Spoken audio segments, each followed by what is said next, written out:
What if I told you that sometimes keeping your debt is actually the smart money move? Yeah, I know that sounds completely backwards, but stick with me because by the end of this, you're going to see debt and investing in a totally different way, and you might just realize you've been thinking about this all wrong. Here's the situation. You've got some extra money sitting in your account. Maybe it's $500, maybe it's $1,000, and you're staring at it wondering, do I throw this at my debt or do I put it in the market and let it grow? Feels like a coin flip, right? It's not. And the difference between guessing and actually knowing, that could be worth hundreds of thousands of dollars over your lifetime, maybe even millions if you get this right early enough. My name is Marty. I obsess over this stuff so you don't have to. If you want to stop making financial decisions based on gut feelings and start making them based on real math, hit subscribe and drop a thumbs up if this helps. Now let's get into it. First, what are we even talking about? Before we go any further, let's be clear about what kind of decision this actually is. We're not talking about whether to pay off the credit card you used to buy things you definitely didn't need. We're talking about the bigger, more strategic question. The one that separates people who actually build wealth over time from people who spend decades just making the banks richer through interest payments. And here's the honest truth. There's no single right answer that works for everyone. Your situation is more unique than you might think. Your interest rates, your income, your personality, your age, all of it plays a role. But there are some clear principles that make this decision a whole lot less foggy, and that's exactly what we're going to walk through today. What paying off debt actually does for you. Here's something most people never stop to think about. When you pay off a debt, you're basically earning a guaranteed return equal to whatever interest rate that debt carries. Let's make it simple. Say you've got a credit card charging you 22% interest. Every dollar you use to pay that off is like getting a 22% return on your money, guaranteed. No stock market needed, no risk, no volatility, just done. Try finding 22% guaranteed returns anywhere else. Spoiler, you won't. Now flip it. The stock market has historically returned around 10% per year on average. Keyword, average. Some years you're up 30%. Other years the market drops 38%, and you're just sitting there watching your money shrink like a wool sweater thrown in a hot dryer. So here's the real question. If your debt only charges 5% interest and the market could potentially earn you 10%, why would you rush to pay it off? Great question. The answer is, math alone isn't the whole story. Risk is the part of the equation most people skip over entirely. When you pay down debt, that return is locked in, guaranteed. No market crash can take it away. No bad quarter, no economic panic, no scary news headline. You're simply no longer paying that interest, and that savings is as real as it gets. It's predictable, it's boring, and it's completely guaranteed. Investing is different. It's like dating someone who's absolutely wonderful when things are going well, but might ghost you completely when you need them most. The upside can be spectacular, but so can the downside. Let's look at real numbers. Imagine you've got a $350,000 mortgage at 4% interest. Your monthly payment is about $1,670, and every month, you've got an extra $1,000 you can do something smart with. Option A, attack the mortgage. You throw that extra $1,000 at your mortgage every single month. What happens? You pay it off in about 14 and a half years instead of 30. You also save yourself roughly $140,000 in interest. That feels pretty great. But here's where it gets interesting. Once that mortgage is gone, you suddenly have $2,670 per month freed up, your original $1,000 plus the old mortgage payment. You pour all of that into investments for the remaining 15 and a half years. At a 10% average return, you'd end up with around $1.1 million in total wealth after 30 years. Option B, invest from day one. Instead of rushing to kill the mortgage, you keep making minimum payments and invest that $1,000 every month right from the start. You let compound interest do its thing for the full 30 years, like a snowball rolling downhill and picking up speed the whole way. Yes, you'll pay about $250,000 in mortgage interest over time.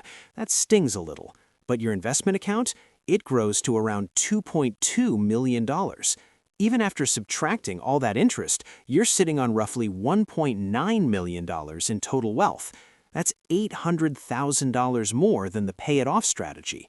$800,000. That's not a rounding error. That's a beach house. That's generational wealth.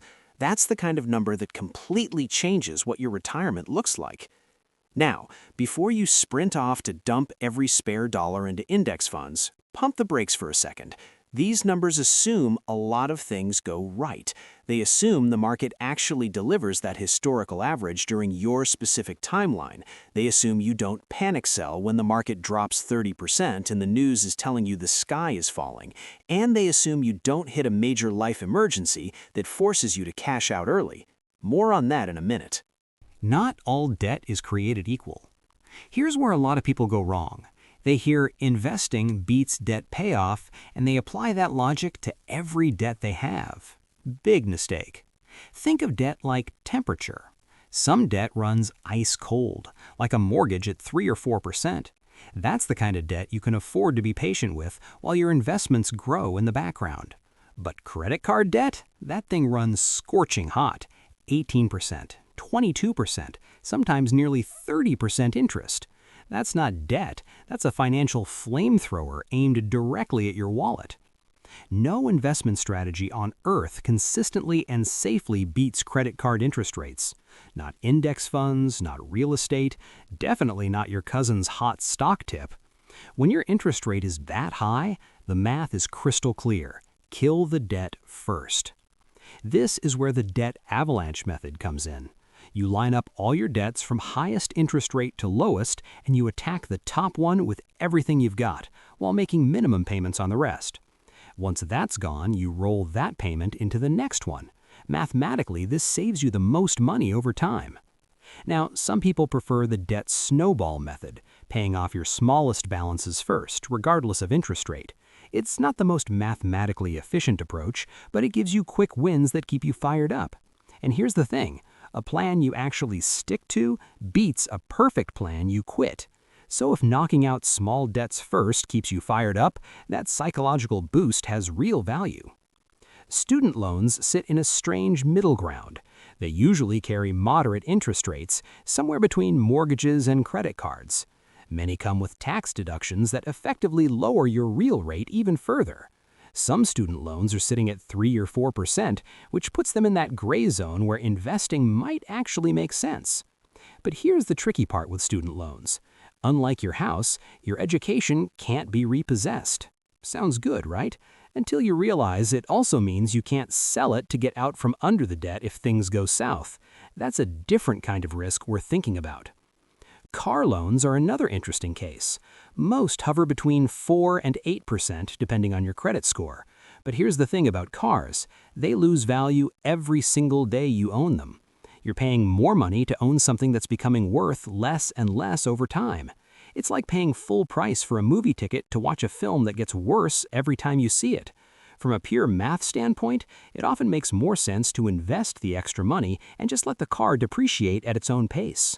The inflation secret nobody talks about. Here's something that genuinely surprises most people. Inflation is secretly working for you when you have fixed-rate debt. Say your mortgage payment is $1,670 today. In 20 years, that same $1,670 is going to feel like a much smaller number because everything else costs more. Your salary will likely rise. Groceries, gas, utilities, all more expensive. But your mortgage payment stays exactly the same, frozen in time like a financial fossil. Think about what a cup of coffee cost 10 years ago compared to today. Your mortgage payment never got that memo. You're paying back tomorrow's cheaper dollars on a loan you took out with today's more expensive dollars. Meanwhile, your investments are designed to grow with or beat inflation over time. So you're essentially playing both sides of the inflation game to your advantage. That's not luck, that's strategy. Now flip it. What happens during deflation when prices actually fall? Rare, but it happens. In that environment, your debt actually gets more expensive in real terms, while cash becomes more valuable. That's when paying off debt early starts to look like genius-level planning. The lesson? The economic environment you're living in should influence your decision. Your age and personality both matter. Here's a rule of thumb. The younger you are, the more you can lean toward investing. A 25-year-old with a 40-year runway can afford to watch their portfolio drop 30% and just wait it out. The market has always recovered historically. Time is the most powerful tool in investing, and young people have plenty of it. But if you're 55 and retirement is on the horizon, a major market crash hits completely differently. You don't have decades to recover. Suddenly, the boring, guaranteed return of paying off debt starts looking a lot more attractive than riding a roller coaster with money you're going to need in 10 years. Your personality is just as important as your age, though. Some people genuinely cannot sleep knowing they owe money. Debt hangs over them like a dark cloud, no matter how low the interest rate is. If that's you, the psychological value of being debt-free is absolutely real. It doesn't show up on a spreadsheet, but it shows up in your quality of life every single day. And a financially sound plan you can emotionally handle will always beat a mathematically perfect plan you can't. Other people are completely comfortable carrying low-interest debt while their investments work hard in the background. They treat debt like a business tool, a lever they use to build wealth rather than an emotional burden. Neither personality type is wrong. You just need to know which one you are. The worst possible outcome?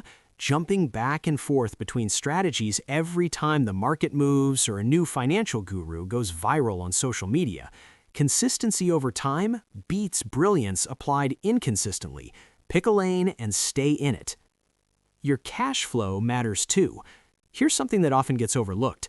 Debt payments lock up your monthly cash flow, and when life throws something unexpected at you, a job loss, a medical bill, a broken furnace, that locked up cash flow becomes a real problem.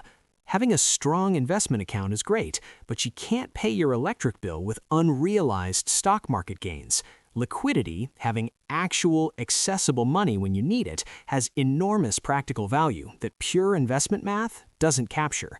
This is also why the middle ground approach deserves more credit than it gets. Instead of going all in on one strategy, some people split their extra money, half toward debt, half toward investments. Is it the most mathematically optimized path? No, but it builds both your net worth and your flexibility at the same time.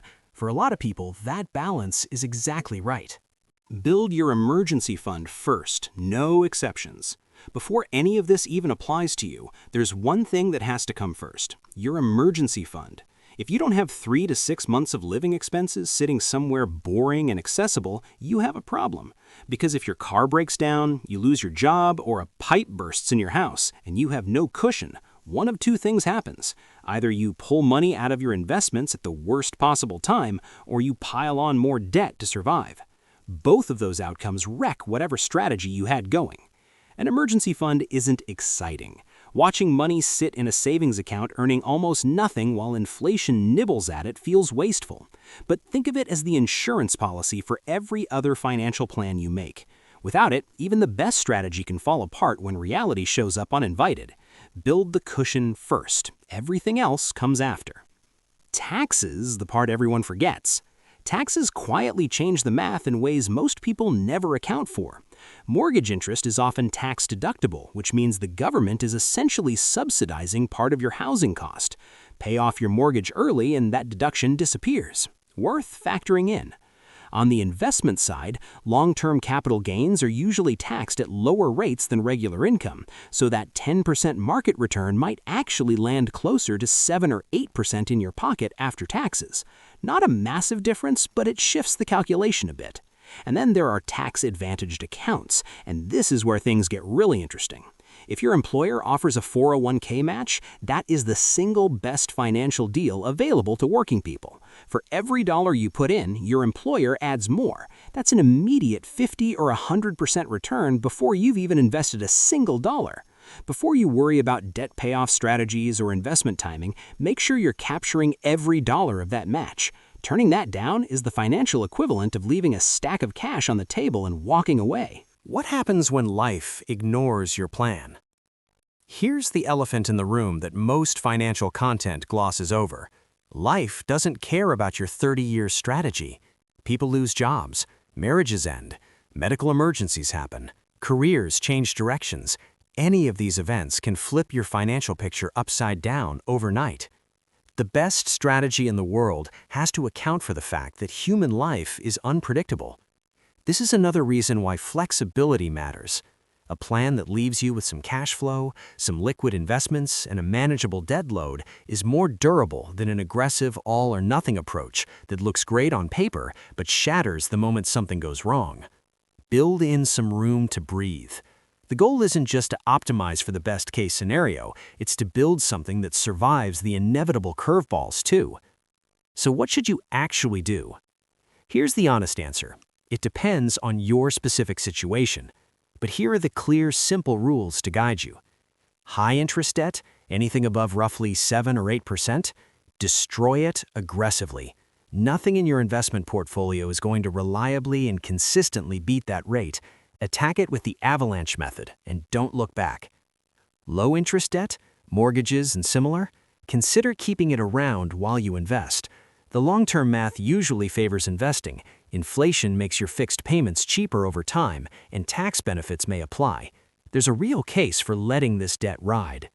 Middle ground debt, car loans, student loans in the 4 to 6% range, that's where your personal risk tolerance, timeline, and cash flow situation matter most.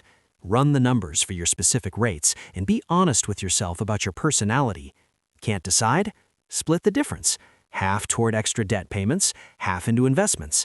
It's not perfectly optimized, but it moves the needle in both directions and is infinitely better than doing nothing. And that brings us to the most important point of all. The biggest financial mistake people make isn't choosing the wrong strategy, it's spending so much time overthinking and searching for the perfect answer that they never actually start anything. Every month you wait is a month of compound growth you never get back. Pick a direction. Start today. Adjust as you learn more. Your future self, the one sitting comfortably in retirement instead of stressing about money, will be very glad you did.